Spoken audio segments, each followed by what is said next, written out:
In a world surrounded by franchises, reboots, and shared universes, an elite team of podcasters will risk body and soul to investigate the depths of intellectual properties, one multiverse, subgenre, and trend at a time.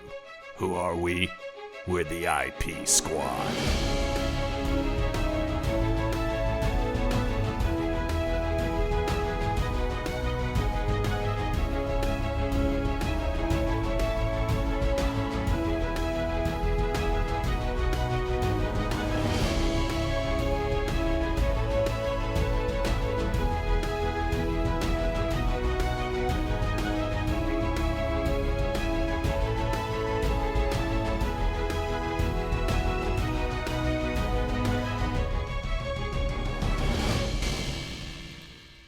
Welcome back to the IP Squad, our ongoing investigation into films based on video games. I'm John Campbell. Joining me for this investigation, we were going to have Olivia Gray on. Olivia was unable to make this work, so poor Mike Gorgone has to step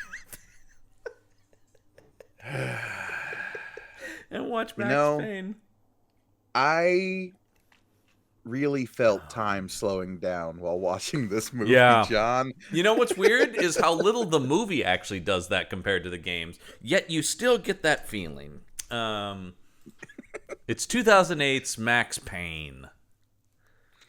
Yeah, the game that made bullet time a thing. Yeah. I mean, it didn't. Not really. No, but it was cribbing on the Matrix, right? But I mean, it was you're talking about in the succession of things. Matrix is 99, Max Payne is 2001. That's that thing of like, whoa. Yeah, exactly. So thank God the movie does that. Of course, the Matrix video games also then build on that and do their own thing. Enter the Matrix was its own thing. Yeah. Remember when that was such a big deal? It's like, you've got to play Enter the Matrix in order to appreciate the sequels fully. No. I don't think so. I loved Enter the Matrix at the time. I absolutely adored those games. I have never revisited them basically since I stopped using my GameCube regularly. Yeah. But I don't know if they were the transcendental cross-media experience that they were trying to do, but what we do know is that Jada Pinkett Smith got paid. Yeah, because that was the thing about, like, Niobe is a character who's in the movies a little bit, but it's like, oh, but if you want her whole story, you've got to play the game. And you're just like, yeah, that's a cool idea. In my opinion, you shouldn't have to play a video game to enjoy a movie. I just think that's But anyway, let's talk about a movie that's like, fuck a video game. I don't know if it's fuck, but it's definitely like yet another example of there are some creative filmmakers behind this movie that are allowed to make a movie that they have in their heads because they can jam a video game license on top of it. Well, can I talk about the fact this movie is written by Bo Thorne, and this is his first and to this date last screenwriting credit. Oh, good for him. We've got a couple of bows in this movie. Oh, man. Yeah. Get ready, folks. For people who have been waiting for a lot of Beau Bridges talk on the podcast. Oh, boy. This may be the most I've ever seen Beau Bridges in any movie. Well, hey, I know him as a late season addition to the Stargate SG-1 franchise. Thank you very much. He did take over as the general in charge of the SG program after Don S. Davis left. Yes, indeed. No, I mean, look, here's the thing about Beau Bridges. He is a Bridges, but not the Bridges. Yeah, he does not have a softly crooning falling asleep album that I somewhat recklessly used to Beau Bridges is a perfectly fine actor. In fact, I think he's a very talented actor. It's just that his brother is an icon. And 2008 is a great example of this, because at the Bridges family reunion, he goes up to Jeff and is like, I just did this movie Max Payne. He goes, hey, that's cool, Beau. I was an Iron Man.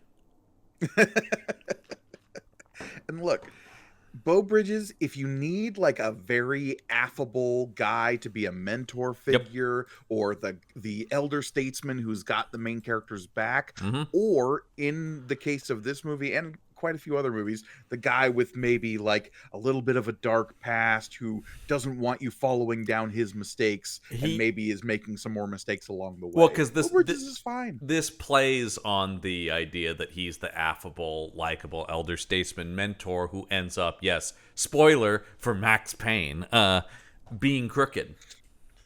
I mean, this movie does kind of follow the plot of the first game. Oh, yeah, sort of. Kind of is, yeah. They're using character names and like broad character tropes and like wedging them into this movie. Yeah. Like I said, it feels like there's a different movie here and they just slapped names and proper nouns in here so that it fit into Max Payne. I will say, go read the statement from the development team of the games when this came out. That was basically just like, we have nothing to do with this. This has nothing to do with our games. We in no way endorse this movie. In fact, it actively like shits on our games.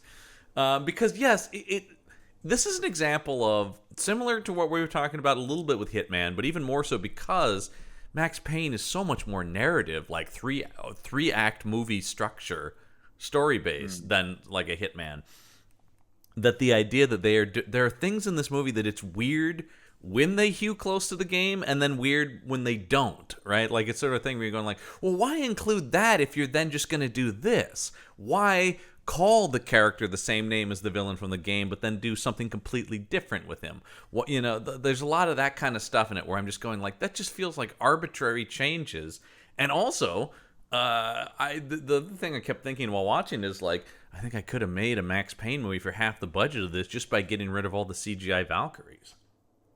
Oh man, the CGI Valkyries of it all. And look, the Max Payne game uses a lot of like Norse mythology, like names and like references here and there. Yeah, but it never goes full supernatural. No, because this is the thing I love once again, where it's like somebody saw that the drug in the game is named Valkyrie, and they're like, great, it would make them see Valkyries. You're like, wait, what? Number one, the thing that got me on this viewing, and I had not seen this since it came out. Had you seen this movie at all, Gorgone? No. Okay. I saw it when it came out, though not in theaters, expressly because in the trailer they really leaned into those winged Valkyrie demon things, and I went like, okay, that's not from the game. This looks like shit. And I think a lot of people saw that. But I did eventually watch it, probably from a red box. As it was meant to be seen. This has got Redbox. This is a big budget Redbox movie. But the thing about it, the thing that really got me on this viewing is, so it's a drug where everybody has the same hallucination? And that's where this movie starts to like lose me, but also get me in certain ways. It's an interesting dichotomy because it is totally abandoning the whole like neo-noir sort of thing of Max Payne by raising these strange supernatural questions that I'm, Mike Gorgone, lover of urban fantasy, is like, okay, cool. They're exposing themselves to this weird like nightmare world that they can only see when they're taking the drug. That's a cool concept. Yeah, for a different movie. Although once again, they still want to play fast and loose with like, but is that really happening? I'm going to point to one distinct moment where there's no other explanation for those things exist. Yeah, that's what I'm talking about. It's like it plays fast and loose with like, there are parts of it where it's like, I don't know. And then there are other parts where it's like, yeah, but that would have to be expressly supernatural. When the guy falls out of the window, that like that informant they go see, and he literally gets pulled out the window, there is no other way to explain how he falls 15 feet away from the building. Because like the Valkyries actually grabbing him and hauling him away. When like poor 2 weeks in a row for poor Olga Kurylenko having to be in these things. And in both movies have the main character refuse to have sex with her. Just tragic. Jesus. But her death is like, oh man, she got ripped apart. But then they're like, oh, but then Amari Nolasco's character is like a crazy bladed guy that's following people around. So it is conceivable. The guy on the subway tracks, oh, he may have just been imagining that and they got hit by the subway. Like all of them. But yes, that is the one where you're like, yeah, that would have to have happened. It would have to, something had to have grabbed him. Yeah. And the fact that, like, yeah, like you say, everyone who is experiencing this drug is seemingly having the same hallucinations. Makes no sense. There's no hallucinogen that is just like, it is 100% Right. guaranteed to show you winged Valkyries. Like, that's just not going to be a thing. And Winged again, calling Valkyrie them demons. Valkyries, they're like weird They're angel, demon guy. harpy things. I think even Beau Bridges has a thing, or maybe it's Chris O'Donnell who, oh boy. This movie is just a parade of good actors being horrifically wasted. Donald Logue. Donald Logue, come on. man. But like, yeah, all these like, this is a movie where it's just like, you know, pretty much everyone that shows up, and then you're like, Ludacris, what are you doing here? Not much. Not gonna lie, I didn't even recognize Chris O'Donnell until you just said it right now. Oh, like, yeah. oh my God, that was Chris O'Donnell. And I think he as like whiny business guy who is just basically there to be like, okay, Max Payne, I'll tell you, here's the deal with the drug we made, you know? Like, it's like, man, do you need a Chris O'Donnell to do that? I mean, I guess get that money, Chris, but man. I mean, look, he was still recovering from Batman and Robin at this point. This is post Batman, pre NCIS Chris O'Donnell. You know, this is his interregnum. Because when does NCIS start for him? 2009. So yeah, the next just year after this. And that's definitely like, I mean, he had that gig for 323 episodes. So, you know, he's doing just fine, folks. And now he's over. He's doing the new 911 spinoff. Oh, do they have to fight a tornado of bees in this one? Who knows what's happening? I think he's in Nashville, so who knows what kind of nonsense is going to be happening there. Yeah, 911 Nashville, where he's playing Don Sharp. They have to fight the Chupacabra. Yeah, I saw that. By the way, not to derail it, but about the 911 thing, I saw that promo for the B-NATO, and I was like, I watched the first couple of those 911 when it was seriously a show about first responders. And now there's a B-NATO. For our listeners, I wasn't joking about the B. No, the B-NATO was a thing like last season. I mean, you probably know about it because they promoted the living hell out of it. But I was like... And there was like a meteor impact that like destroys Texas in that show? Yeah, and I'm just going like, geez, the first season was like trying to be somewhat realistic. And now they're just like, fuck it, who cares? It's nonsense. I respect a procedural that can go bug nuts. Not gonna lie. Sure, man. I mean, I am. Part of me did I didn't watch it, so I guess it didn't fully work. But part of me was like, I guess I could check out the B-NATO. That kind of sounds somewhat fun. Yeah. Anyway, no, he has nothing to do in this movie. And here's the question for you, Gorgone, that I think is very important. Did you watch the theatrical or unrated cut of this movie? All right, so as we discovered, the two of us, much to our chagrin, there was no way of streaming this movie. So we were forced to either rent it on Amazon or seek it out through other means. Or dig through an old box of DVDs where I found it. Well, okay then. If I had to guess, I'd say you probably have the unrated DVD. I sure do. Okay, and I found a rip of the theatrical version. Okay, so you did not see Chris O'Donnell's face explode. Nope. Okay, so here's the thing about the unrated cut, and this is why I wanted to bring this up. Here's the thing about the unrated cut.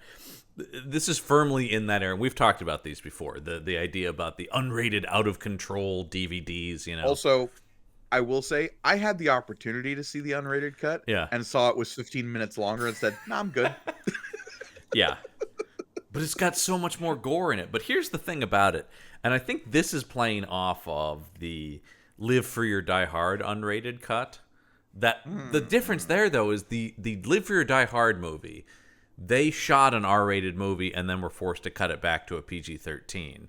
So what they did release the unrated cut, and I always say to people, you have to watch the unrated cut of Live Free or Die Hard because that's the real Die Hard movie where he, curses and blood comes out of people and stuff. Says yippee-ki-yay, motherfucker. Yeah, and isn't cut off by a gunshot because in the theatrical cut he goes yippee-ki-yay, mother, which is just like, that's nonsense. Insane. Yeah, it's one of those things where it's like, who is that for?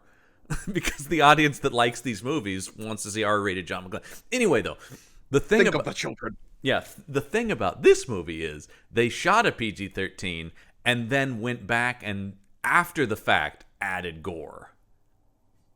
Ooh, I'm sure that looks great. Yeah, so what I saw was a bunch of CGI blood just exploding out of people. Including also, Chris O'Donnell's face being exploded by blood. Just because that one SWAT guy shot him? Yeah. All right. I mean, look, this movie doesn't know how guns or bullets work. Nope. So. Nope. Oh, What? I could spend the whole honestly, I could spend the rest of the episode just talking about the guns in this movie because it's, and also, I mean, okay, where to start? How many rounds can he fit in that pump action shotgun? Yeah, I mean, let's say 8 tops, right? Let's say maybe in reality it would be, and also the big slow motion shot when he jumps backwards and oh, it's so stupid. That's why. And the guy with the like AR that's on the balcony that's shooting at him with a sight that he is holding up to his face, he's still missing by a good 10, 15 feet. This could have, and I include not just the henchman, but Max Payne as well, may have characters with the worst aim. The amount of bullets sprayed around without people getting hit, and just bam, bam, bam, bam, bam, bam, bam, bam, bam, bam, bam, bam. Just so we can have dramatic glass breaks as characters are running past windows. It is like, I'm sorry, are they aiming at the office supplies and stuff? Like, just stuff is just exploding off of desks and... I was keeping a like body count in that office scene. Mm-hmm. Max Payne kills, I think, 3 security guards total. Yeah. The security guards kill like 9 civilians. I did think, who does this behoove to open up in the middle of an office floor with automatic weapons fire? Good stuff, like, Beau Bridges, head of security. What do the security guys care about what's at stake here? Okay, like, they don't know Beau Bridges has killed anyone. We've got to get into this because I got to say, we talked about the Hitman movie in the last episode, which was a pretty stupid plot, and then Max Payne said, "Hold my beer," because this, when you talk about it, is loosely the plot of the game, but they've made it so much dumber and more complicated. Okay. Maybe to elucidate our listeners, please give us a quick rundown of the plot of the game. Okay, Max Payne. This will shock anyone who likes noir stuff. He's a cop on the edge. Oh, wow. Kind of plays by his own set of rules. But he is broken by the death of his wife. And subsequently, the thing that this movie leaves out from that I'll just say is like, and is borderline suicidal, and so is taking these incredibly risky, like, undercover missions, right? That's Riggs type. This movie eschews all of that for some reason. Too interesting. But eventually, through his investigation, ends up targeted by he ends up framed, targeted by both the police and the mafia, and then ends up discovering that his wife was killed to cover up the malfeasance of this pharmaceutical company, which is in the game still Acer Pharmaceuticals. It's the drug is still called Valkyr. We have like similar characters insofar as like I believe B.B. Hensley is like the older mentor figure in the game. But he's a DEA agent. He's a DEA agent. He isn't expressly connected to the pharmaceutical company like he is in this. Mona Sachs, who is Mila Kunis's character, is like a mafia assassin. Hitman? Yeah, she's an assassin, yeah. It's sort of implied in this movie, but yeah, I will say, her character is the most like, I guess she's like the game in if you've played the games, like. But the movie has nothing to do with the mafia at large, so it feels way more disconnected. Because the thing in the game is that she is ordered to kill Max Payne by the mafia, but then ends up siding with him when she realizes that they're fighting. The thing that this movie, one of the big issues in this movie to me in terms of capturing the game, and not even capturing the game, but just the game is a better storytelling. The game does this thing where the narrative, it keeps ratcheting it up, where it's like, oh, he gets framed for murder, so the cops are after him. That then reveals that he's a cop to the mafia, so they're coming after him. And then the pharmaceutical company's coming. It's just doing this thing that like good noir storytelling does, where it just keeps ratcheting up the tension. Everyone's trying to kill Max Payne. He's fighting people off from all sides. And so it just, this movie should have this ever-winding tension to it until it explodes. And the movie is honestly so dull for long stretches. Because correct me if I'm wrong, but the Amaury Nolasco's character, Jack, Jack Lupino. That Lupino. is like the mafia boss in the Yes, game, right? he is. He is. I mean, the pharmaceutical company ends up being like, but really, your central villain that is coming after Max Payne for much of the game is Lupino, and this, Right. and that was apparently that was the huge sticking point for the game developers. Was like, why even call him that? You've completely altered this character we created. Right. Because it turns out in the game that like the mafia is being sort of manipulated by the pharmaceutical Yeah. company. Like the pharmaceutical company, I mean, just kind of like in this movie, is manipulating everything, like including the DA's office. Except the only thing that makes more sense in the game is because it doesn't give you crazy demon hallucinations. The drug that the Valkyr makes more sense as a street drug. Why would anyone take this street drug? It seems like a nightmare. Because it yeah, I don't know. Because they talk about what it should do is it should raise aggression in soldiers, right? Because I'm trying to remember in the games like what the purpose of the drug is. It's just like a designer drug. They say it's a little bit like acid or LSD. Right. Because in the game, this movie is also going like, this is a classic example of like a cursory view of the games where they're like, the games have a lot of hallucinatory segments in them, but it weirdly uses them much more effectively, where it is just hallucinations where that's how you get the flashbacks of his dead wife and stuff in the games.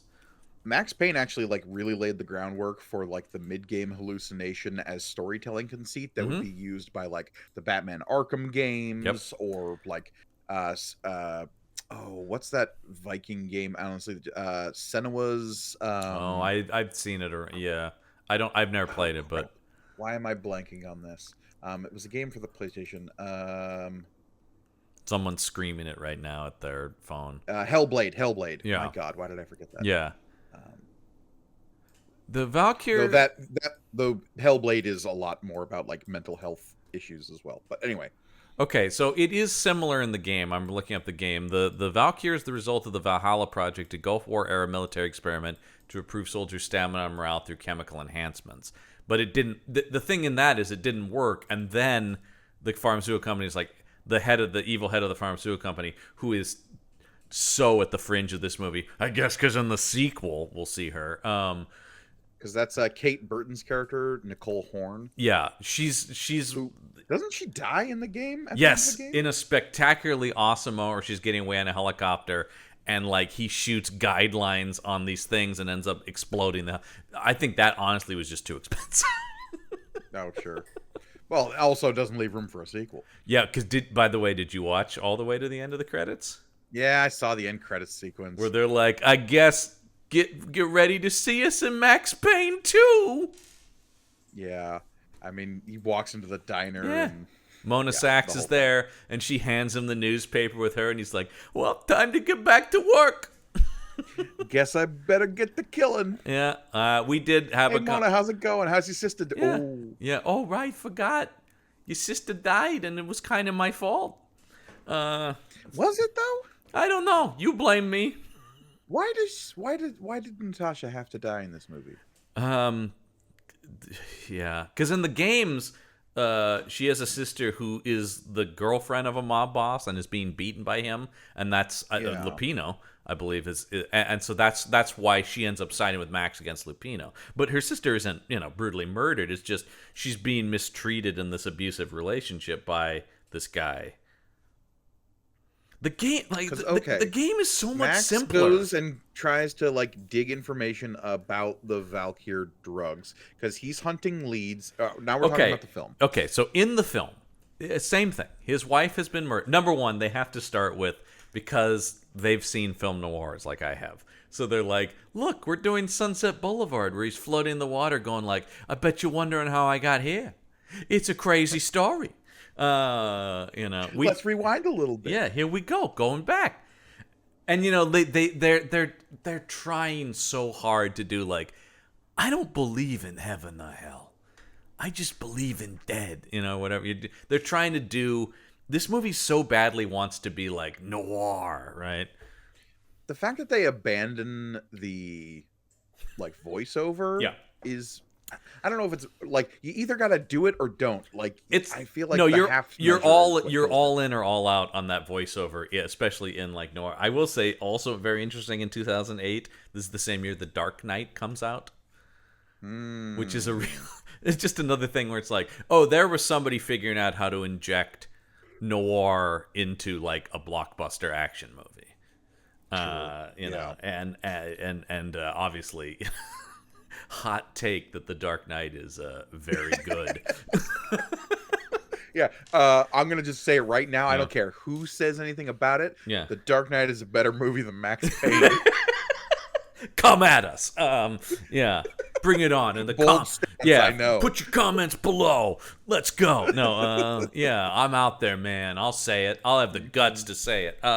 Yeah, no, so you start with that, and so Max Payne in this, same thing, his wife and babe, we'll get into and baby were murdered, which is from the game, but there's a different reasoning. Did Beau Bridges kill the baby too? Yeah, and why? That's my big thing about why did he kill that's just so evil for no reason. I understand why the wife had to die from his, Was the baby a witness to the corporate malfeasance? That baby also knew what we were up to. Did the junkies who were also there kill the baby? Unclear. The movie doesn't care. Why did the junkies have to be in that house if Beau Bridges was going to be the friendly face with a gun in his hand? I guess because that was then who he was planning to do the frame up on them. So, because I think he wants Max Payne to kill the junkies and be like, I got my vengeance. Anyway, right. So Max Payne, incredibly broken by that, obviously, is now works days in the cold case room. Because we get, by the way, we get two characters who are not important to any scene other than to just explain who Max Payne is. Look, kid, we all got stories, and Max's is the worst. His wife and his daughter died. Don't ask any more questions about it. We'll get a flashback later. Did you think, though, that this kid that he's talking to, well, surely that's going to be like the audience surrogate character or something. Because otherwise, no. There's just a rookie cop there for this guy to go, here's the thing about Max Payne. You ever hold your breath while walking past a graveyard? You should do the same thing with Max Payne, because he's death on legs. And he's looking through like an old evidence box, and he just looks up and glares at him, and just like, oh, this guy's so on the edge. Get ready for, by the way, a performance that's 90% Wahlberg glaring. Oh, this movie is nothing but Wahlberg glares. Here's the thing, and I'm a Wahlberg fan. I see most of his movies. I really like the guy. This isn't using any of his skill set. Similar, a little bit like Oliphant in the Hitman movie, where it's just like, why? Anyone could have played glum detective guy Max Payne, right? At least as portrayed in this, you don't need somebody like Wahlberg. Let me pitch you on something that I think would make this week and last week's movie better. Flip the leads. Wahlberg would. I mean, I think Oliphant would be a better Max Payne. I would probably enjoy I think Wahlberg would be a more entertaining agent. I was gonna say I was gonna say I think I would enjoy his 47 performance. I don't know that it would be good, but it would be something. How you doing? Yeah, I'm part of a secret government program. Yeah, I'm a clone or something. We're not sure yet because we haven't figured it out yet fully. No. What you do is you cast Donnie as the other hitman. Oh. Yeah, see, it's my brother Donnie. So in those, like, after the fact, we're gonna add some scenes of him fighting guys in a train. You get Donnie Wahlberg. Be a bunch Wahlberg. of Donnies. Yeah, it's Donnie and then that one that ran the burger shop. Because he has that other brother that Mayor Wahlburgers. Right. Yeah, because it's like a name. Anyway, so this is what he's doing by day. He's buried down in the basement with the cold cases. Nobody pays any attention to him. And then by night, he's Charles Bronson in Death Wish, like going and just mixing shit up with drug dealers and such. He's like leveraging old CIs and like finding information and trying to find any lead on the connections between the people who killed his wife, because he knows that there was somebody else there. Yeah. But he's though how he knows, I don't know. He is just across the board for this movie. He is a horrible detective, right? Because everything is handed to him. Right, and his approach, it's been 3 years since his wife died, they say. And this movie implies he is only just now looking into the company she worked for. The fact that the company is called Aesir and the drug is called Valkyr is just like, guys, what are we doing? They're so bad. Like, it's just like, and because we get the scene also where Chris O'Donnell goes to the head woman of the and he gives her the newspaper that says about the killings with the angel wings and stuff, and is like, hey, should we be worried about this? And she's like, calm down, Chris O'Donnell. But it's just like, I love a good, like, let's just take a name that people know from mythology and turn it into evil corporation, of course, or what have you. Which the games do. You know, once again, that is from the games, but they don't. This movie's like, oh no, the problem with the games, they didn't go hard enough at it. But it's also just a matter of like, does no one know Norse mythology in the world? Well, I know someone who does. That tattoo artist they go question. Who has like a tome of lore at his here's the thing there, Mark Wahlberg. The Valkyries were... I mean, he just... Basically, it's just like, for like 5 minutes, this guy goes on about, oh, that's a Valkyrie, and I'll tell you all about the Valkyries. And look, maybe this does predate the History Channel's show Vikings. Maybe this does... By the way, a show Mark Wahlberg 100% watches, right? Oh, yeah. 100%. Oh, I love Vikings. But hey, everybody quiet down. I'm watching Vikings in here. Maybe I am too much of a nerd that like I just take it as rote that people understand the basic like structures and like basic proper nouns of Norse mythology. Sure. Thor as a comic book has been a thing for long enough. And the movies, which of course this is pre-Ragnarok, but obviously there's a lot of Valkyrie imagery in that. But like the word Aesir or Aesir or however you want to pronounce it is like the term for a certain classification of Norse god, right? Right. The fact that we have a street drug called Valkyrie, whatever, and there's this big pharmaceutical company called Aesir, and nobody, not even, especially not Mark Wahlberg, whose wife worked for these people, is making that connection. This guy is astounding. Is a homicide detective, but in 3 years is only now going like, maybe I should question the guy who was a boss of the company. Instead, as we see him here, he's just starting trouble on the subway with a bunch of junkies and going, hey, what do you know? The fact that everyone involved in this whole conspiracy has like a wing tattoo of some kind. That's also just now we're putting that together. That's also just, bad criminal work for you to make yourself so identifiable. Oh, yeah. I mean, right? Well, I mean, Marian Alasko, who I do feel bad for because he's a good actor and has one of the stupidest characters who plays Lupino in this. His whole performance is he's just given stupid stuff to do, but it's on his face. It's on his face, it's on his back. Yeah. Because he's the main angel Valkyrie winged guy or whatever. Well, because we get some dropped line when he starts unraveling the conspiracy about how the drug, but on 1% of the people who take it turns them into super soldiers. Basically. Yeah, that was the thing, and which I guess was what it was supposed to do, though, kind of, right? I guess, but it also made them aggressive and psychotic. Yeah, I don't.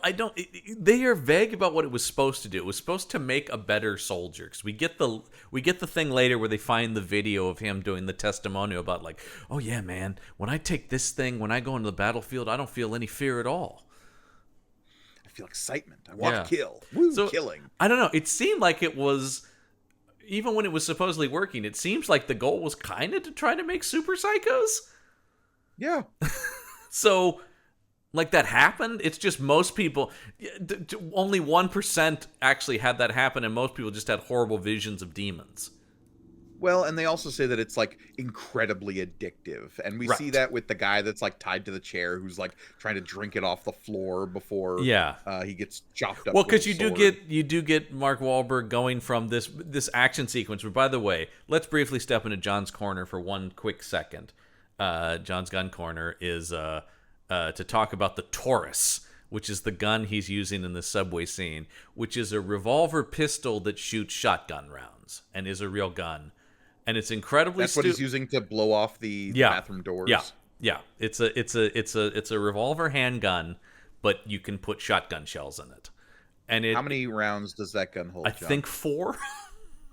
And he shoots it 7. Oh yeah, times? let me see, because you could, the Taurus 4510, folks, is because you can put regular pistol rounds in it, or you can put shotgun shells in it. It's double chambered, and you can use it one-handed, right, with no repercussions or recoil.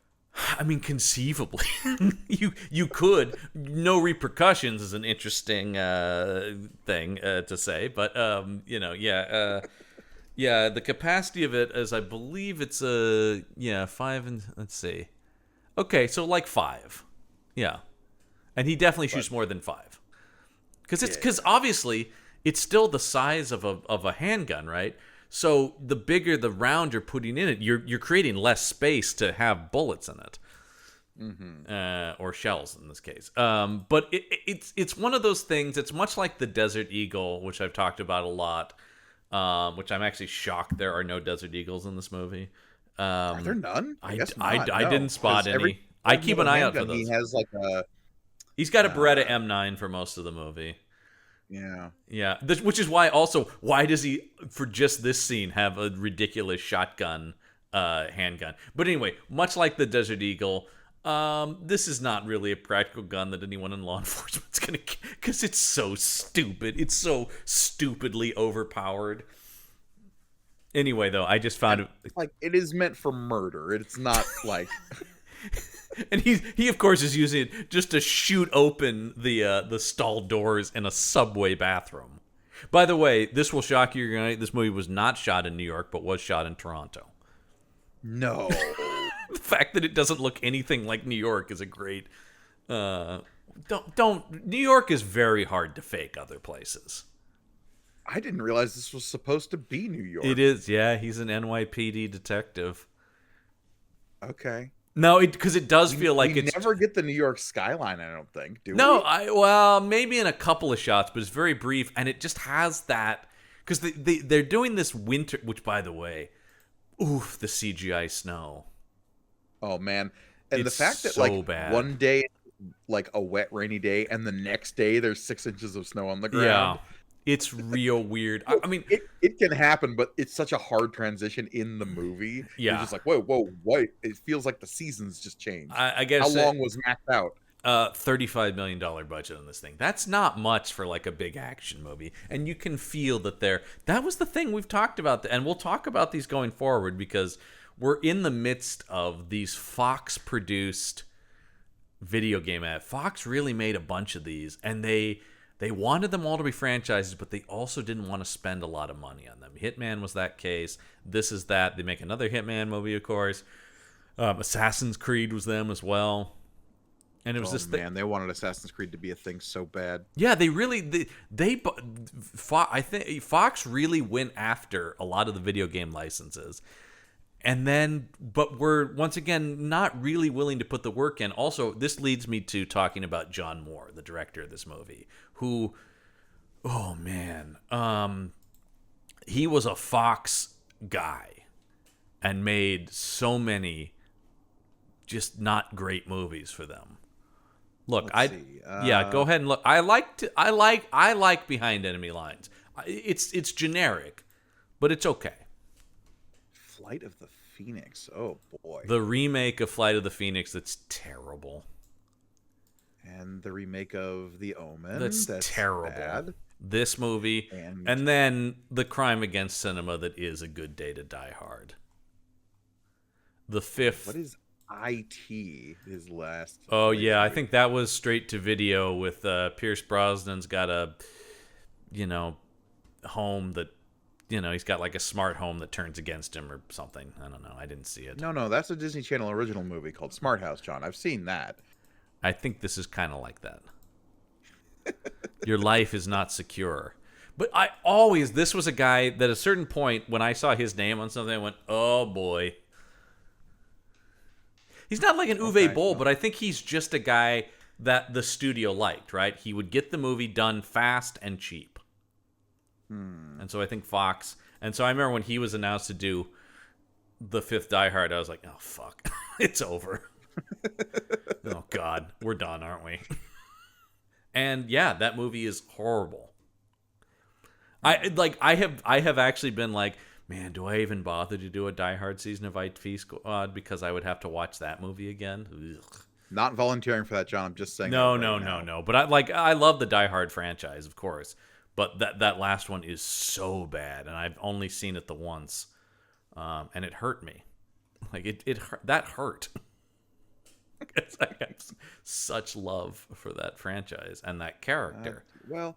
Good news is it doesn't look like this guy has anything in the pipeline. No, I think he's... I mean, how many... This is another one of those examples in Hollywood, right, where it's like, how many just piece of shit movies can you make before they go like, yeah, I don't think we're going to let you make movies anymore. That being said, because once again, all of his... And a lot of the Fox movies, this is the case. This movie did okay. $35 million budget, $87 million worldwide gross. That's not great, but that's not a disaster. It's not a flop by any means. But it's not what they wanted, obviously, because they never made the sequel. Sure. Yeah. Was there ever a sequel planned? Yes. Oh, boy. And actually, as of in 2022, it was announced that once again, there was work being done to do a new Max Payne movie. Not with Wahlberg, obviously, but... Okay. But yeah, 3 years ago, there was the beginnings of talk to start this up again. I'm sure we'll see it right about the same time we get that Kane and Lynch movie.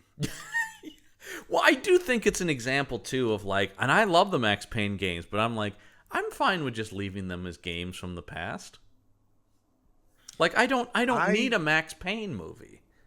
I'm a little shocked we haven't gotten a newer Max Payne game, honestly. I would be much more interested in a Max Payne 4 or whatever than I would about another Max Payne movie. Because here's the thing about this too. The whole time I was watching this movie too, last night, I'm just going like, there are like 8 other better Wahlberg movies with this same kind of vibe. You know, if you want to see Wahlberg with a gun, go watch Shooter or Four Brothers or, you know, literally anything, right? I mean, like, it's sort of a thing too where it's like, it gets to that thing we talk about a lot on here, right? Where you go like, well, what makes Max Payne unique? Well, Max Payne is already playing on tropes of movies.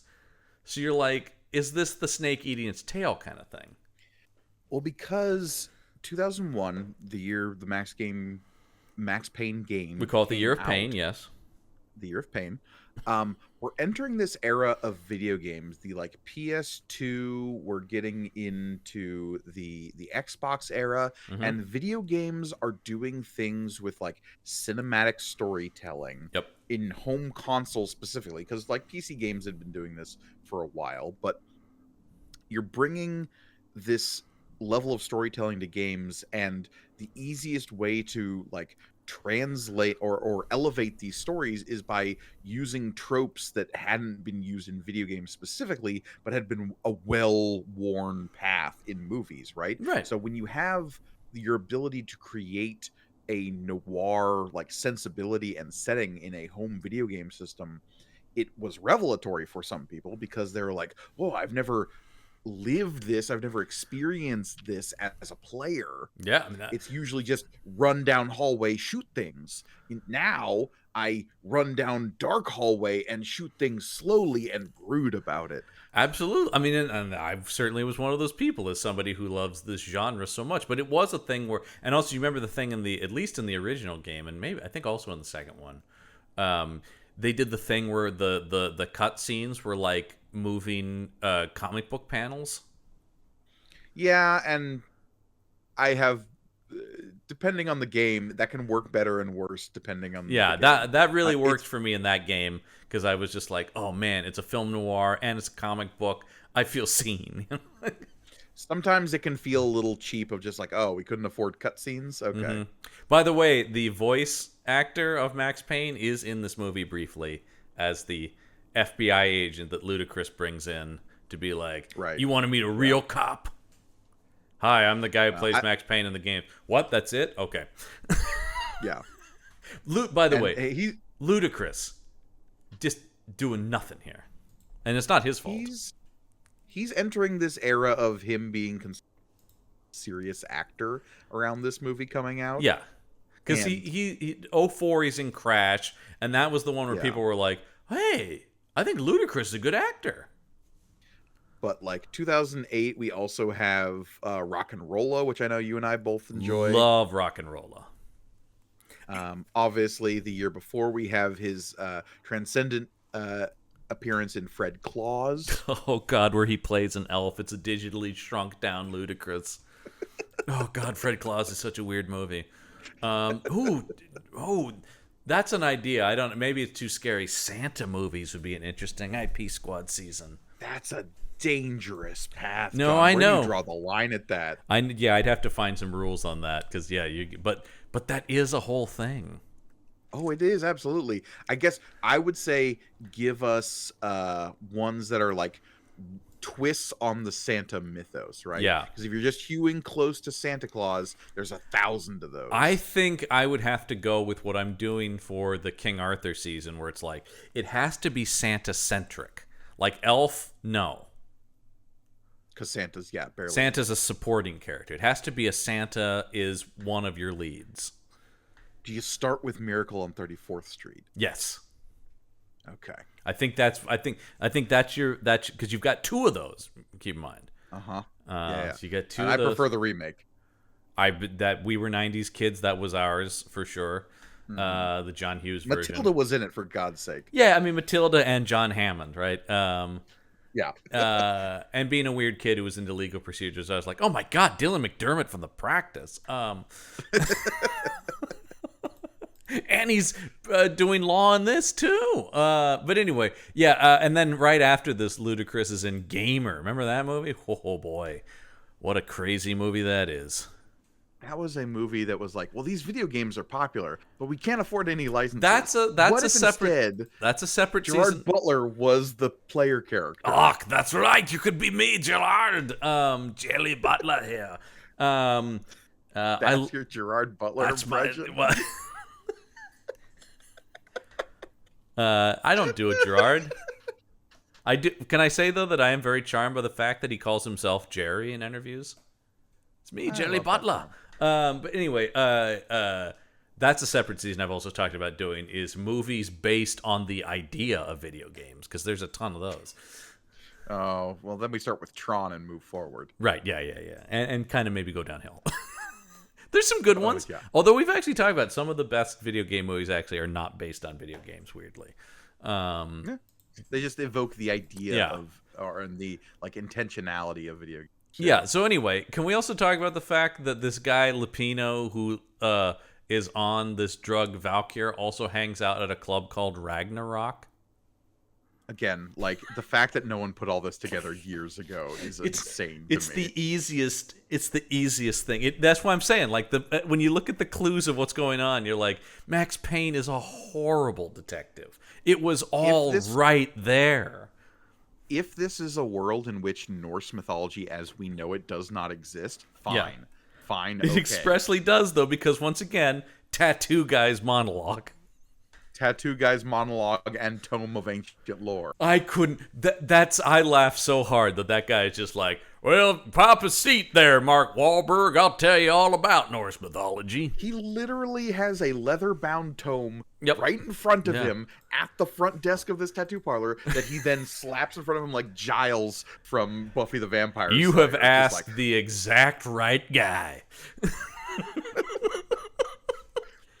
Because unfortunately, this book is written in the Elder Futhark, which is a system of runes used.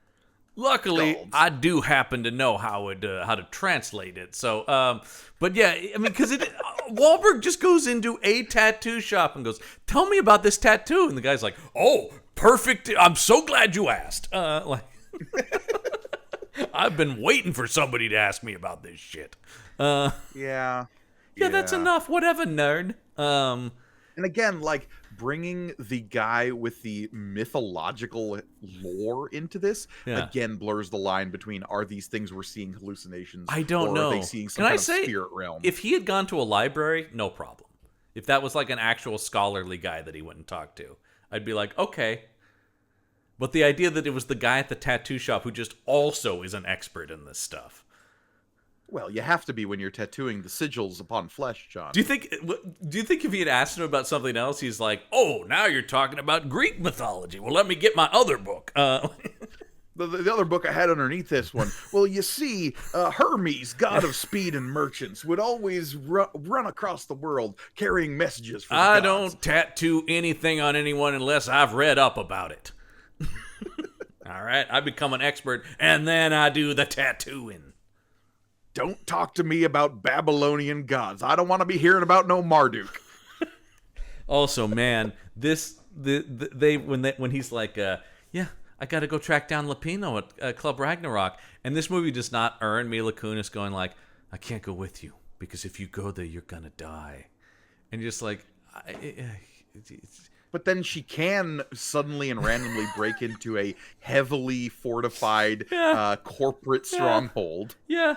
Oh man, I also got to say the action in this movie is not well shot.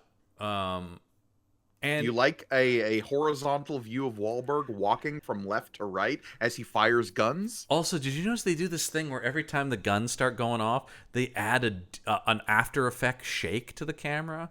Like yeah, these it's not the camera guns itself shaking, they just but it's just this idea that they're like, these guns are so loud and powerful, it's shaking the frame, and I'm just like, I hate it so much. It's so unnecessary. It's not a Paul Greengrass, Bourne movie where it's like, it's so intense we can barely follow the action, and that's like an artistic approach, which, by the way, of course, so many people copied and did so much worse. I do defend the Greengrass cinematography in the Bourne movies. It's the people who ripped it off later on that made it intolerable. But I mean, it depends on your want of that sort of thing in your movies, because like I know people who watch those Bourne movies and are just like utterly baffled by the cinematography. But I mean but it is, all of Greengrass's movies are shot like that. That's his thing. Sure. The idea that became a thing. This movie though is doing, it's not even doing that. It's just like, I swear they watched these action scenes and they're just like, yeah, it's not working. We had like a shake in there. We were told the word visceral, and we're trying to figure out what it means. Oh man! And at the end of the movie, well, because when we get back to, surprise, surprise, Mark Wahlberg's best friend and mentor, Beau Bridges, playing BB. Can I say it's funny that it's BB and he's Beau Bridges? Sure. I think that's probably half the reason he got the part. No, I think he got the part because Jeff was like, yeah, I'm already doing Iron Man. All right, call Beau. And actually, like I said, I think he does just fine. Beau is a good actor. He's fine. It's just terrible. But the scene where they're throwing him in the ice, because they're gonna kill him by throwing him in the water, because they're like, oh man, such a sad story. Guy's wife died. He commits suicide, right? That's the whole thing, is they're trying to create this. But he's also strung on drugs. But we'll just put these drugs in his pocket for later. Yeah, they don't run blood tests or, talk screens at the... Jesus. Anyway, though. But of course, as he's like, well, you're going to die anyway, so of course let me confess everything I've done. Let me villain-splain. Beau Bridges going, yeah, your wife had figured out that... It's not even that they were covering up what this had done. It was that Beau Bridges was then getting these drugs onto the street. Why?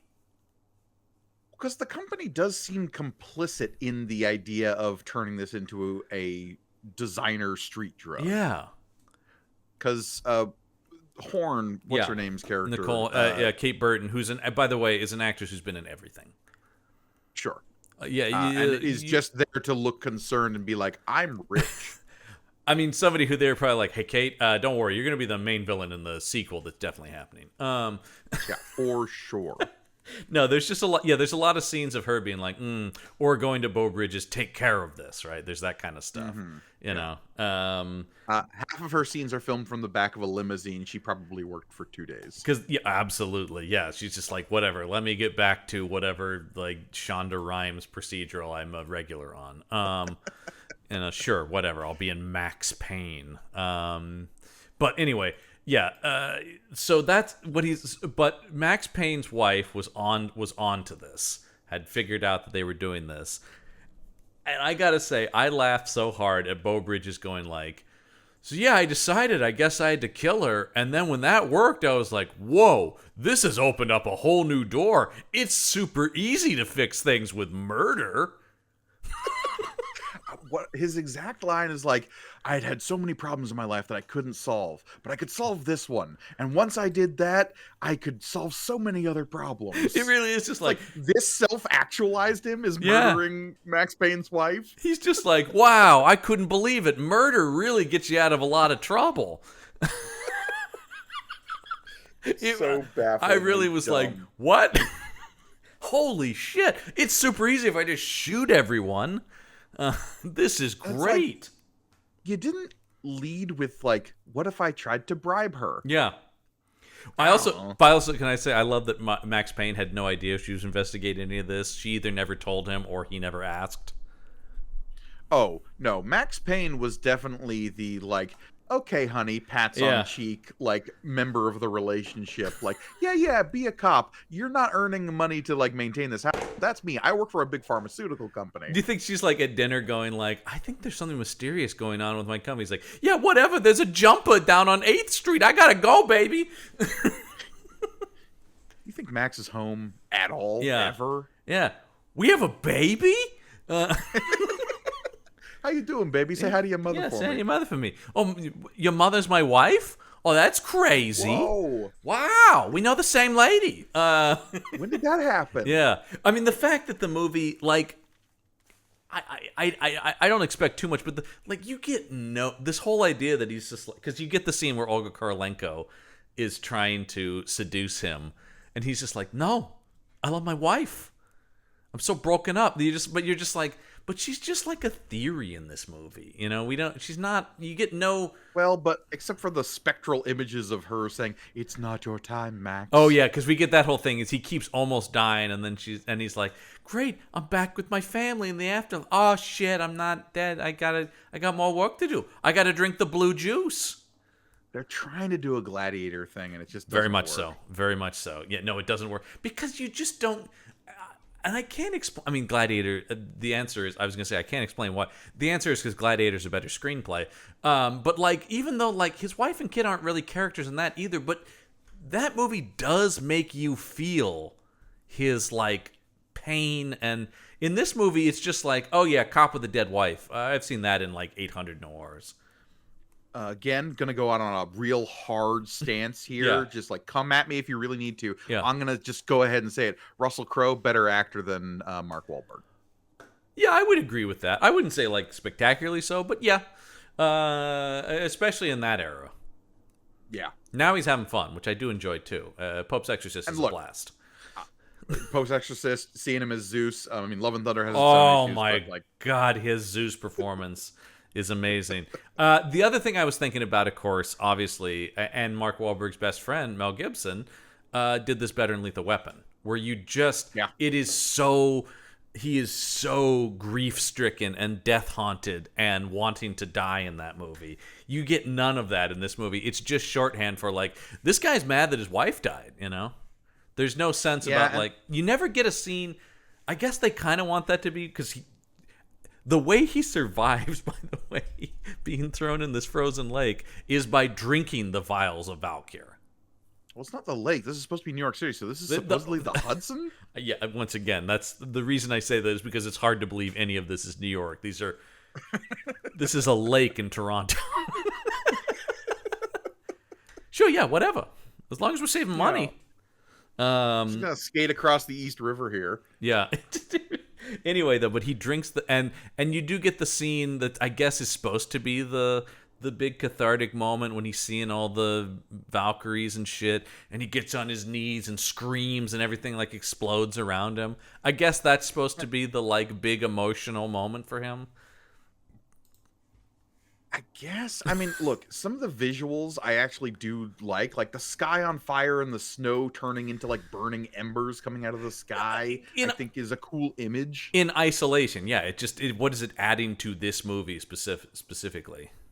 Nothing. It's muddying the whole supernatural waters thing is what it's doing. Right. Yeah, I mean that's it exactly. You're just going like it doesn't and it's another classic example of like who is this for? Because the people who like the games and or this genre, they don't want that in there. And I guess like so the drug saves him from freezing to death? Yeah, that really also confused me. How did it save him from hypothermia? Cuz like say what you will about Mike Gorgone, I don't do a lot of drugs, but I do know that most of them won't stop your body from shutting down if you've been plunged into below freezing. But here's the great thing about this movie: by making up this fictional, ill-defined drug, they're like, it can do whatever we need it to. Yeah, that's fair. That's screenwriting. It's Valkyr, man. What can't it do? Yeah, it makes you see dead people and angels and gives you super strength and bullet time and then that's what I thought they were gonna do is like, okay, now he's taking the Valkyr, now we're all bullet time all the time, and then we just never use it the rest of the movie. Yeah, no, it is for being the signature thing from the game. I think there are maybe 2 or 3 bullet time shots in the movie. There's 2. There's the one where he like literally bends over backwards in Club Ragnarok, which is so dumb. It makes firing a shotgun upside down from a standing position is one of the dumbest things I've ever seen. No, it is one of those things where you're just like, and the idea that they're shooting that like at 1,000 frames a second just continues to go, this is so stupid. Like it really emphasizes that. Yeah. The second time it's used is the single kill shot on Beau Bridges. Yes. Oh, the other one is the guy getting pulled up by the Valkyrie. That's the third one. Oh, I mean, does that count as bullet time? I guess it doesn't count. It doesn't count as bullet time, but it's super slow mo. I guess but yeah. Yeah, I guess. But also the Beau Bridges one is so stupid too, because you're just like, and he shot him through the heart. Okay. And he's dead. Yeah, you're just like, all right. After Beau Bridges had like thrown his gun down and surrendered. Yeah. Because then he goes, do you want my confession now? And then Mark Wahlberg kills him. Good end of a noir movie. We don't accept confession. We go for the bloody vengeance. Okay, I got you. L.A. Confidential does it better. It's L.A. Confidential does noir better, John? Yeah. No. Yeah, easily in my 5 favorite noir, specifically of the modern era. But the whole that would actually be more badass. The more badass thing that we've seen in movies is to not do it in slow motion and just have it be a cold bang and it's over, right? That would have had much more impact. But no, we need to see the snowflakes falling on the muzzle of the gun. Yeah, it's just a thing. This is a classic example too, where it's like you've seen the iconography of the game, but you don't know how to implement it. Right? It's like you're not doing it in an interesting way. And also, where did Mila Kunis shows up out of nowhere and disappears to nowhere? Oh yeah, I guess she does just sort of vanish at the end. She like all she says like when he's having like his big drug moment and all the Valkyries are descending, Mila Kunis leans in and says, "No, you got to finish it. The movie's only got 10 minutes left." And he's like, "Okay," and stands back up. Come on, Mark, I believe in you. You can get to the end credits. Which, by the way, the movie wants to do this like. It does that ending, and it's like this somber, dark snow falling. He's had to kill his friend, and then it goes to black, and then and you're just like, wow, just total tone shit. And then we're like, fire, the credits are exploding, and you're like, Jesus. John, this is a movie from 2008. Of course, the credits explode. Yeah, this really was where we were just obsessed with credit animation. We watched Doom. Do you not remember that? Oh, yeah. But it's the tonal juxtaposition of this like bleak noirish ending, and then all of a sudden just like heavy guitar and yeah, it's metal as fuck, man, but I get it against Max Payne. Just Max Payne. Well, I do like the rolling credits are just the rolling credits, and then to the side of them is just different guns. Yeah. Just like, okay, sure, whatever. Seemingly missing the point of the whole story. Yeah, it is basically the whole movie. Yeah. Oh, yeah. I mean, what story? Well, no, there is the convoluted like conspiracy that is handed to Max Payne over Yeah. the course of this film. Well, actually, it's Donald Logue, his needless character, who puts a lot of it together, because he's the one who leaves the message going, I think the key to your wife's murder is in the pharmaceutical company. I never thought Max of that. Payne solves zero mysteries. Everything is handed Hey, to man, him. I never thought about that. Maybe where she worked could be the answer to this. I better go talk to Chris O'Donnell. Yeah. I also like that he is like, what was the supervisor's name? Like, Jim or John or Jason? Yeah, that's it.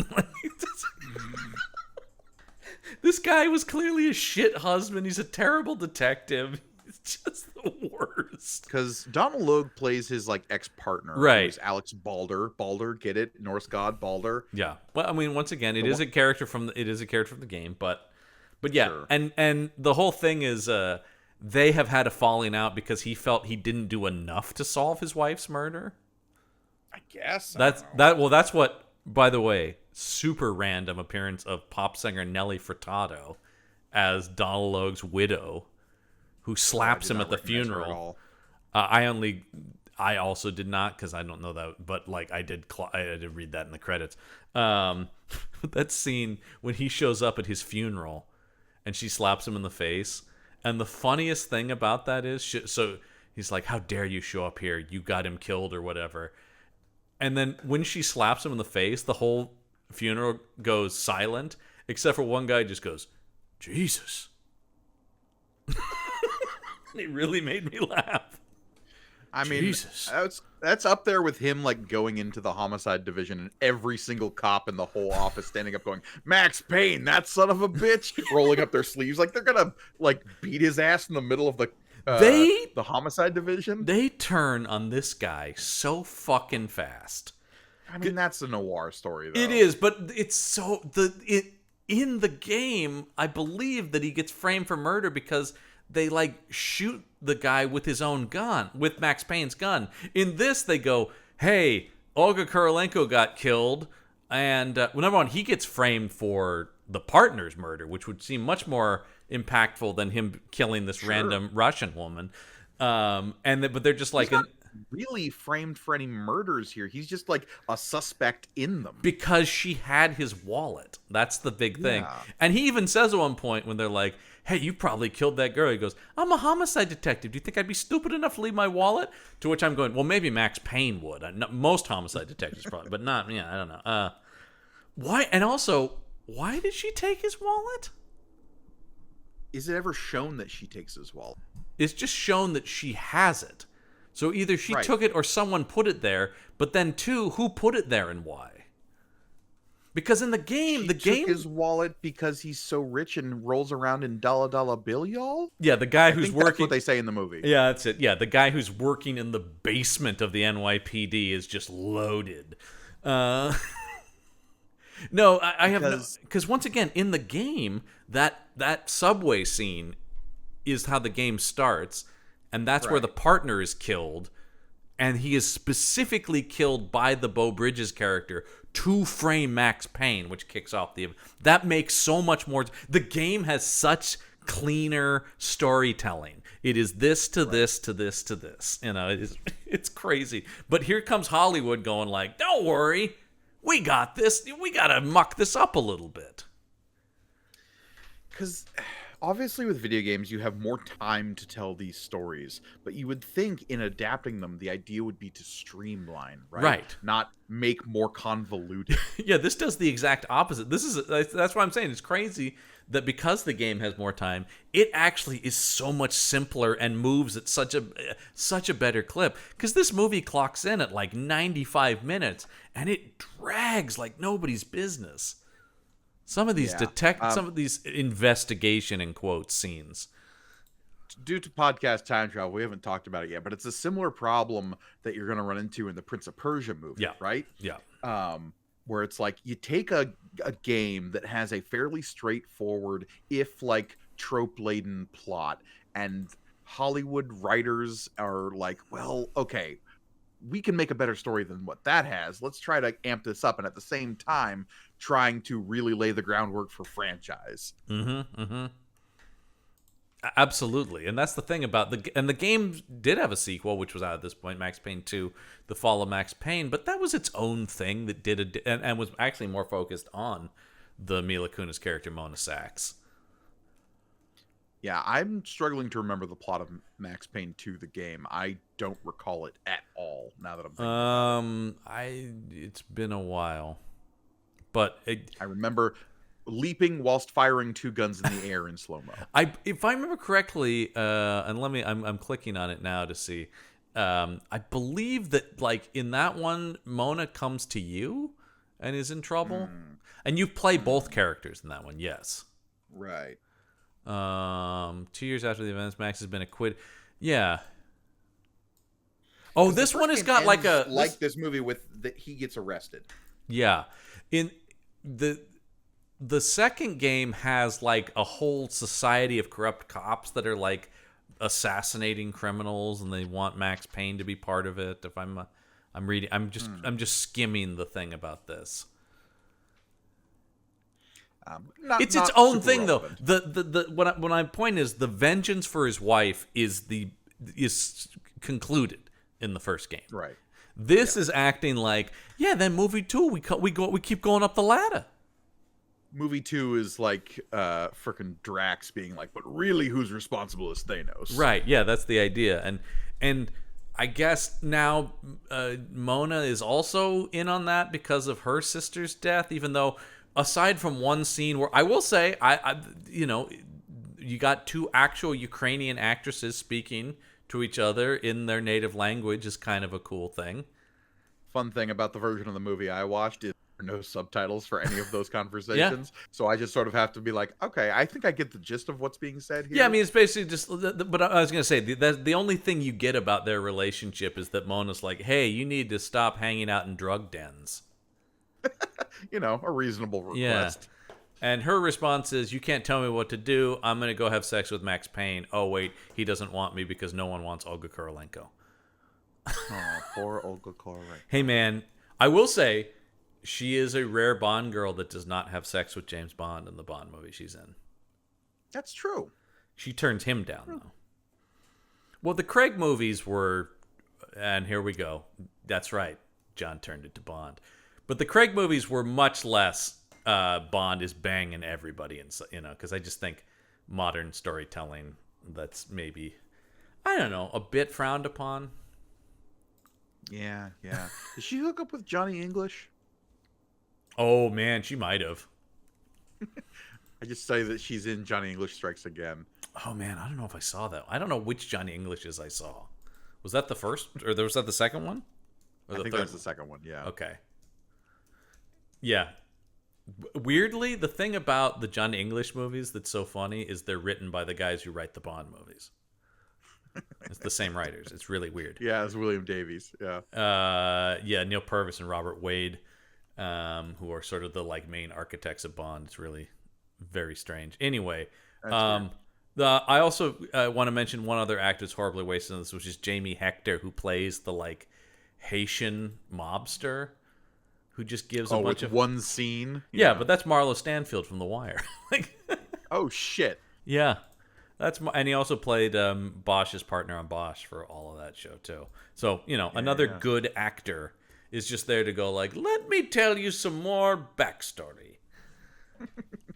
You don't want to be messing around with this. Yeah. All he's there to do is basically say like, that main bad guy we've seen lurking around who's super scary? He's really scary. Now, the main bad guy, Lupino, what should be he's kind of a red herring though, but the main like criminal bad guy, he's giving people the Valkyr drug and like waiting to see if they turn into super soldiers so he can build an army. No, the implication is that like he's the guy on the street who's actually dealing, and then he has all these weird predilections of like chopping people up and strapping people to chairs, but that's just in service of chopping them up. Yeah, he's super ill-defined. Once again, in the game, he is just a gangster who doesn't like Max Payne. I think he's like an underboss to the actual mafia. And his whole thing is, wait, that guy who was supposedly our friend is actually a cop. We need to kill him. Yeah.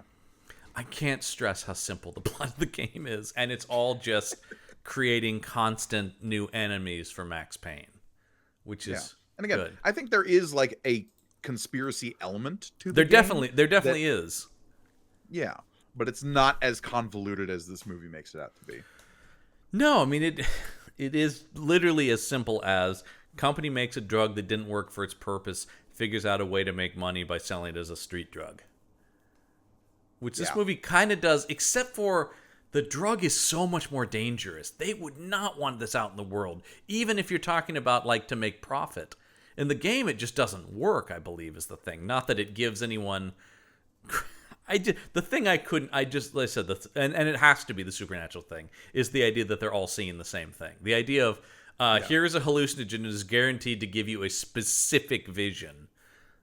I don't think would be a popular street drug. I mean, I know it's super addictive, but the idea about like, oh, what, I'm going to see weird winged... Yeah, no thanks, man. I'll stick with this ecstasy or whatever, you know? So, like, the idea behind a psychotropic substance, right, is that, like, it lets you experience the world in ways, it, like, untethers your brain in some way. Yeah, unlocks your subconscious or, you know, I mean, any number of things. People use shifts your perceptions. Because there's a lot of people who use it for therapeutic purposes, too, about, like, oh, it's supposed to, break down barriers in your brain, and If you are guaranteed to be like, no, this one just delivers nightmare visions, demons. Yeah. That's the whole shtick. Sign me up! Yeah, I don't know where that would get fun. I don't see the upside, I guess, is on me. Also, is it weird that you drink it? But then we also see, like, piles of blue powder. Yeah, but yet when Max Payne does it, he just throws it back like he's drinking, like, airplane liquor. Yeah.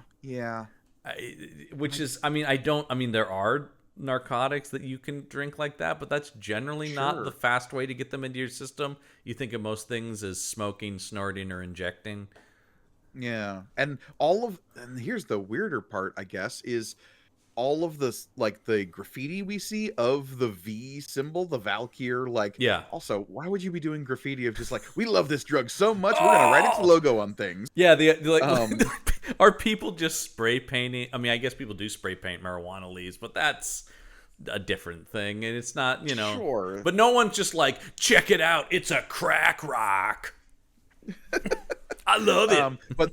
But the V does have a needle, like, artist. I also think, I think if you look, some of the guys have, like, track marks. So they're just going, like, this drug, whatever, however you want to take it, I guess. No, actually, never mind, John. I know what it is. What? This movie's PG-13. Yeah. Yeah, they can't show people. They can't show Mark Wahlberg something. Yeah, they can't show Mark Wahlberg inject himself at the end of the movie, right? Yeah, we can't see someone with a Valkyr pipe. As cool as that phrase sounds. Gotta keep it PG-13 for all my high school fans. So all the kids drugs are just vials of blue liquid that you can just down. Hey, come on out, kids! See me in Max Payne. It's gonna be super fun. This movie does give the wrong idea of what drugs are. Oh, big time. It gives the wrong idea of what drugs are. It gives the wrong idea of what guns are. Like, it's all across the... I think its understanding of how police function is also questionable. Gives the wrong idea of what Max Payne is. Yeah. It's just... Yeah, this movie's just stupid. And I think Mark Wahlberg would be glad if we just forgot it. Because it kind of doesn't exist. No one talks about this movie, right? The fact it's not on a streaming service is in lists of, like, bad video game adaptations. Yeah, because also it's bad in a way that's not memorably bad. It's just bad. You know what I mean? Like, it's not some of something like, and we have a soft spot for it, but something like Super Mario Brothers is so iconic in how weird it is. This thing is just it's similar. It is similar to the Hitman movie. I feel very similar about both of them. They're both just like, well, that was just dumb and forgettable. And I'd seen both of them before and forgotten most of both of them.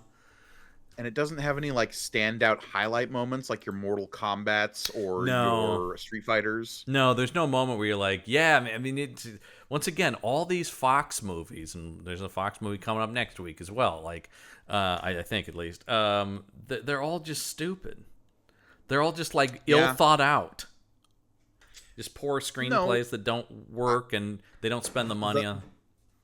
the kernel of the idea at the center of all of them is this is a recognizable IP. Yeah. One of these will pop. It's a numbers game. Yeah, it's a licensed. It's on paper. This should be a license to print money. Look at how many people play these games. If all those people come to the theater, that's money. The fact that during this era there was never an attempt at a Grand Theft Auto. I am shocked. I mean, I think that's just wholly Rockstar, right? Nobody's ever made any movies of the Rockstar games, right? Because Rockstar acquires Max Payne around this time. Yeah, after this. When this. does Max Payne 3 come out? 11 or 12? So it's 12, 2012. It comes out 2012, yeah. Yeah. But anyway, and that's definitely... The first two are made by Remedy, Yep. which is a... they've gone a very different route in terms of their I don't really know games they've I don't really produced. know what they're up to these days. They started in on the Alan Wake stuff a little after. Yes, Max Payne 2. So they do Alan Wake. They did Control. Obviously, they're working on sequels to both of those. Yeah, they did that game Quantum Break, which was okay. I liked it. I liked at least what it was trying to do. But yeah, obviously, like Alan Wake is amazing, thing. and it's not the same, but you can feel some of the Max Payne stuff in there a little bit, at least. Well, I mean, especially into Alan Wake, the like weird Norse mythology reference throughout, like what's the band in Alan Wake? Old Gods of Asgard. Yeah. Like obviously that's like almost direct continuity through the course of those games. Right. Talk about games that like slip into supernatural, like Alan Wake and Control are all about that. Well, Alan Wake took them into the like David Lynch noir kind of stuff, right? It's way more Twin Peaksy, which I also... And Control is the X-Files noir. Yeah, which I guess I didn't put that together. I mean, I'm sure I knew that at some point, but yes, I love both of those. The Alan Wake and Control games I think are great, and I think Quantum Break had some good stuff in it. So I like a lot of what they do, and they are really character focused. All of their stuff. Yeah. This movie is not. Let's talk about Roger Ebert missed this one. I'm sure he would have thought that Mila Kunis was luminous in it, though. We've barely talked about her in this movie because she's barely like such in a non-entity in it. I do remember it sort of being a big deal to some extent about like, wow, she's doing like an action thing, because she was still at this time kind of the girl from that 70s show. This was pre-Black Swan, yeah. Yeah, that was, but like still, and she doesn't go down the action route really. This is the same year as Forgetting Sarah Marshall, which I think is a good use of her. The less I say about Jupiter Ascending, the better. The bees know royalty when they sense. Bees know royalty. They know the royalty when they sense it, and I'm all on board for whatever Eddie Redmayne is doing in that movie, which is just a psycho performance. Whispering then shouting. Whispering then shouting. Yeah. He gets it. He gets what movie he's in. Anyway, let's talk about where this landed in the box office, though. This is 2008 box office, and I said this movie made, what did I say? Made 87 million, almost on the button. 87 million. I'll give you the top 5 here. No surprise. Aforementioned, The Dark Knight made $1 billion. Number 2, no. Interestingly, Iron Man came in at 8. Indiana Jones and the Kingdom of the Crystal Skull. Bitch, all you want. That thing was a smash. Wow. All right. Yeah. Kung Fu Panda at number 3. Hell yeah. Another one I think people forget how popular it was. Hancock at number 4. And then the big... I have definitely forgotten how popular that was. That movie was massive. And there's still... I still, like, just a couple weeks ago saw Will Smith going like, yeah, we're still talking about Hancock too, And maybe the iron might not be so hot on that. He's talking about Hancock 2 and I Am Legend 2. So, he is... I Am Legend 2 is happening. I mean, I know they have, like, a script for that. What is a sequel to I Am Legend? I don't know, but apparently Michael B. Jordan is in it. Okay. Yeah. And I love that they're making a sequel to the director's cut because of the ending. Sure, like you'd have to. Yeah. But it's just like, that's crazy that now a alternate cut is going to be canon. Yeah, but no one's gonna remember the original release. No, because talk about like not striking while the iron's hot. The director's cut though is better, I think, personally. Anyway, I think most people do, and I think that's why they're doing that. Anyway, and then finishing out with the big surprise of the year, which was Mamma Mia. Mamma Mia. Pierce Huge. Brosnan's here. When you're gone, I can sing very loud. That's fine. Pierce Brosnan impression, and I love Pierce Brosnan, but don't sing. All right. I'm gonna say this movie is 112th. Once again, no, it's 69th, Gorgone. Nice. Yep. 69, sandwiched between Role Models at 68, a movie that did very well for a comedy, right? That's a movie that exists. I like that. I know people who are in it. I like that movie a lot. That movie's really funny. And The Tale of Despero at 70. You remember that? That's the mouse one. That's the Three Musketeers. Yeah, it's a medieval it's a mouse with a sword. I don't remember exactly what the deal with it is, but yeah, I think that's about right. Anyway, let's finish up here with some highs and lows per usual. Some people like this movie. Let's start with a low because the lows. This movie ran over my dog. Yeah. And if I ever see it again, I will break its kneecaps. Well, how about this comes to us from, oh boy, you know he's got something to say when it's Mr. Man 3. No, not the third one. Yeah, the third. He's the worst of the Mr. Mans. From a diehard fan, this is a terrible film. That's the title. I've had the pleasure of beating both Max Payne 1 and 2. So let's start off. Let us start this off by saying I like the games a great deal. At the very least, I expected a dumb, entertaining action film. What I was shocked to find was a film so poorly made, I'm impressed that Mr. Moore actually put his name on the credits. In the games, Max is pushed over the edge and goes on a rampage of survival and revenge. He works his way up from person to person, and every once in a while he has crazy dream sequences. Throughout, there is a dry wit and extremely overdone noir dialogue. It's so over the top, it's hard not to like. I have no idea why the filmmakers chose not to follow that fairly basic plot setup, because the replacement is absolutely horrific. The movie wobbles from scene to scene, alternating from making no sense at all to making Max and every other character in the movie look like complete morons. What's further astounding is the film can't even get the basics down. This is the worst directed film I've seen in over a year. It's pretty, but the action is sparse and boring. Conversations are so badly shot, it's no wonder the whole theater was laughing at most of the scenes. At least one actor turns the performance so stiff he should be declared legally dead. I wish he would say who that was. As for staying true to the game part, well, they had some slow motion shots, but beyond that, all the style, humor, and over-the-top action is missing. All right, I'm done. I still can't believe this film was that bad. Oi! 1 out of 10 stars. It does end with oi! Exclamation point. I love a review that ends with oi. Oi! Yeah, I'm with you there. Yeah. Now, here's a disagreement from. No, I'm sure I have an idea of why they might have liked it. Sox fan 5838. Is this Mark? Oh God. Yeah, Sox fan here. Here we go.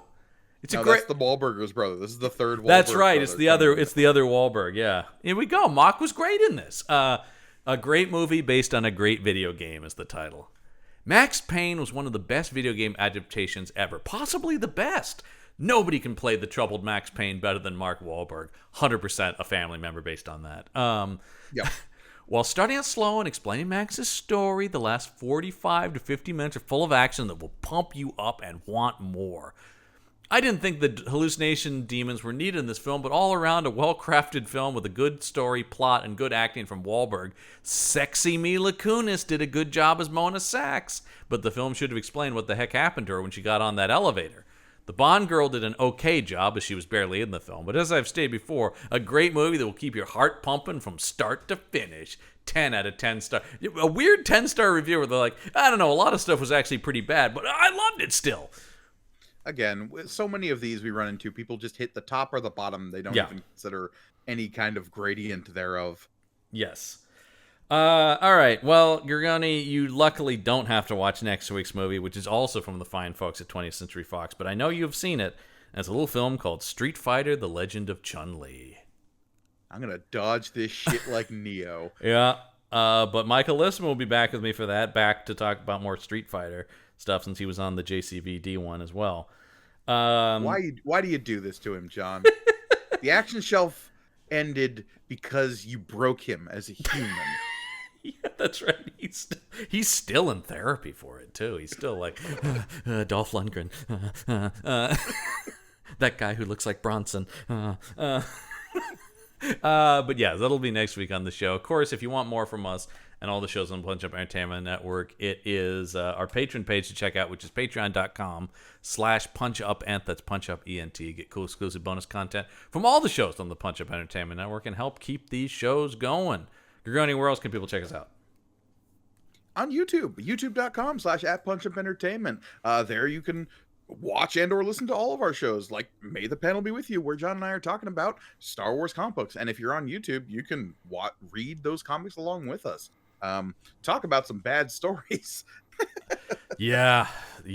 Look, they're rough ones, but it is comic books from the early 80s, and they're just trying to make stuff up, so we can respect them. They're doing the best they can. That's the nicest thing I can say about them, for sure. Yeah. While you're there, please like, comment, subscribe. Let us know if you're listening to this episode in the comments below. Who do you want as your Max Payne? Pick an actor. I don't really care from where, but like, who's your ideal Max Payne? I will say I saw somebody just based on what he looks like in the first game. Jack Quaid, somebody said. Okay. Jack Quaid, I can't see it. Jack Quaid does. I will say I don't know about performance-wise, but I do agree he does look like the 2001 rendering of the character. Because like I saw his new movie Novocaine and I enjoyed it. I can't see him going brooding. No, because what's great about that is that he's Jack Quaid being like, this is crazy, you know? Yeah. I really enjoyed Novocaine as well. But yeah, let us know in the comments below, who is your Max Payne? Indeed. But thank you, Gorgone. You'll definitely be back, unfortunately, for some more movies. I think I got Prince of Persia in the pipeline. I'm pretty sure there's a certain 47. Warcraft on the horizon. Oh, yeah, ever approaching. But that's going to do it. Until next time, the case file is closed.